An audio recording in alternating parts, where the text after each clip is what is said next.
Aujourd'hui, je vais vous raconter 3 histoires de ma vie. C'est tout.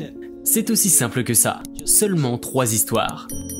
La première parle de relier les points. J'ai renoncé au Reed College, après y avoir passé 6 mois, mais j'y ai ensuite assisté à des cours en tant que candidat libre, pendant environ 18 mois avant de vraiment y renoncer. Pourquoi ai-je renoncé? Cela a commencé avant même que je naisse.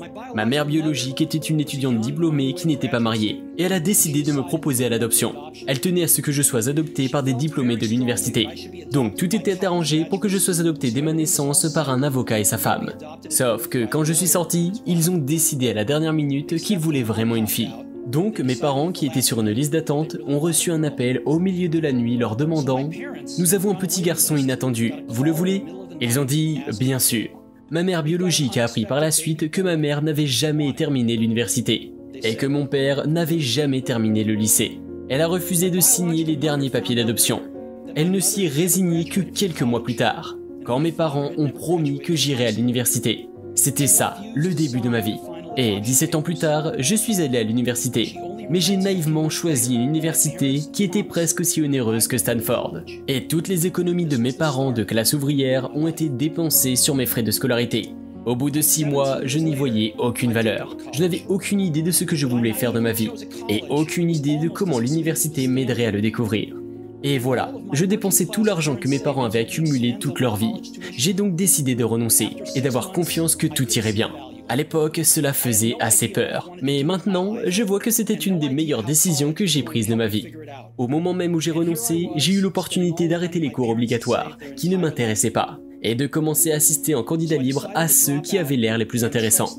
Ce n'était pas toujours la vie en rose, je n'avais pas de chambre de dortoir, donc je dormais par terre dans les chambres de mes amis.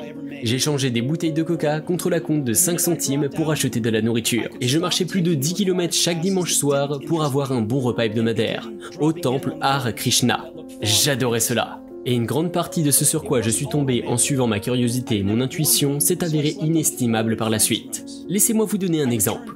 À l'époque, Reed College prodiguait ce qui étaient probablement les meilleurs cours de calligraphie de tout le pays. Tout autour du campus, chaque affiche, chaque étiquette sur chaque tiroir était magnifiquement calligraphiée à la main. Comme j'avais renoncé à mes études et que je n'étais donc plus obligé de prendre les cours normaux, j'ai décidé de prendre un cours de calligraphie, pour apprendre à faire cela. Et j'étudiais les polices d'écriture avec et sans sérif, les variations d'espace entre différentes combinaisons de lettres, et j'ai appris ce qui peut faire qu'une typographie soit excellente. C'était beau, historique, artistiquement sublime d'une manière que la science ne peut pas comprendre. Et j'ai trouvé cela fascinant. Rien de tout cela ne m'avait apporté le moindre valeur pratique à ma vie. Mais 10 ans plus tard, quand nous élaborions le premier ordinateur Macintosh, tout cela m'est revenu. Et nous l'avons intégré au Mac. C'était le premier ordinateur avec une belle typographie. Si je n'avais jamais pris ce cours à l'université, le Mac n'aurait jamais eu de multiples polices d'écriture, ou des polices espacées de manière proportionnelle. Et comme Windows a juste copié le Mac, il est probable qu'aucun ordinateur personnel n'ait eu cela. Si je n'avais jamais renoncé à l'université, je n'aurais jamais pris ce cours de calligraphie, et les ordinateurs personnels n'auraient peut-être pas la merveilleuse typographie qu'ils ont à ce jour.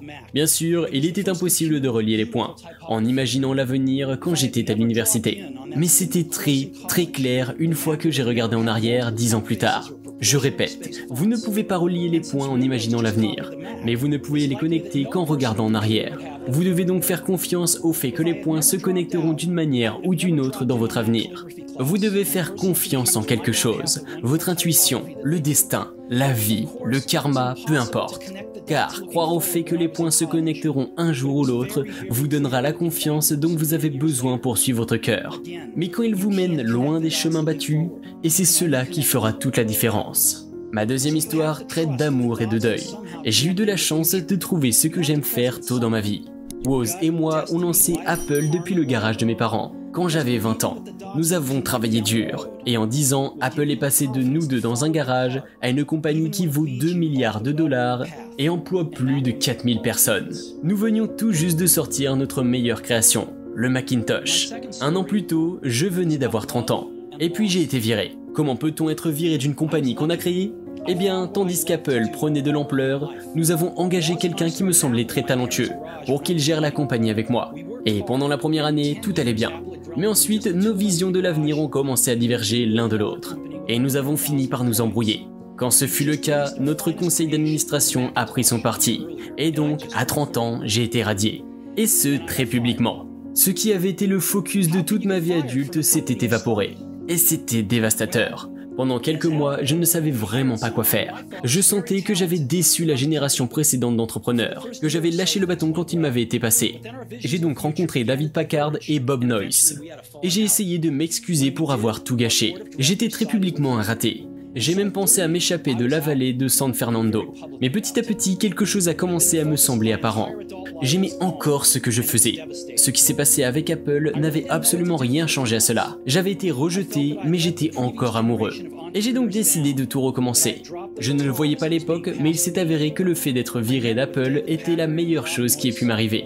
Le poids du succès avait été remplacé par la légèreté d'être à nouveau un débutant. Moins sûr de tout, cela m'a libéré et m'a permis d'entrer dans une des périodes les plus créatives de ma vie. Lors des 5 années qui ont suivi, j'ai lancé une compagnie du nom de Next, une autre compagnie du nom de Pixar, et je suis tombé amoureux d'une femme exceptionnelle qui deviendra ma femme. Pixar a ensuite créé le tout premier long métrage d'animation au monde, Toy Story, et maintenant le studio d'animation ayant le plus de succès au monde. Dans un retournement de situation remarquable, Apple a acheté Next. Je suis revenu à Apple. Et la technologie que nous avons développée chez Next est au cœur de la renaissance actuelle d'Apple. Et Lorraine et moi avons fondé une famille merveilleuse.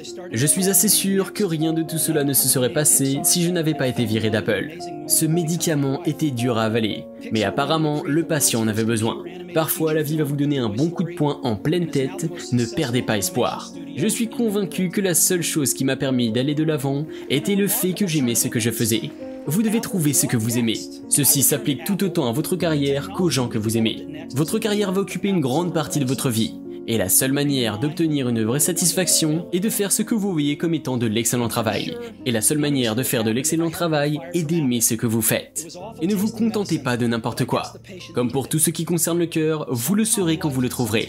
Et comme pour toute relation, les choses s'améliorent de plus en plus avec le temps. N'arrêtez pas de chercher. Ne vous contentez pas de n'importe quoi. Ma troisième histoire, la mort. Quand j'avais 17 ans, j'ai lu une citation qui disait quelque chose comme « Si vous vivez chaque jour comme si c'était le dernier, un jour vous aurez certainement raison ». Cela m'avait profondément impressionné. Et depuis, lors des 33 ans passés, chaque matin j'ai regardé dans le miroir et je me suis demandé si aujourd'hui était le dernier jour de ma vie. Est-ce que je voudrais être en train de faire ce que je suis sur le point de faire aujourd'hui ? Et à chaque fois, la réponse était non. Pour trop de jours d'affilée, je sais que j'ai besoin de changer quelque chose.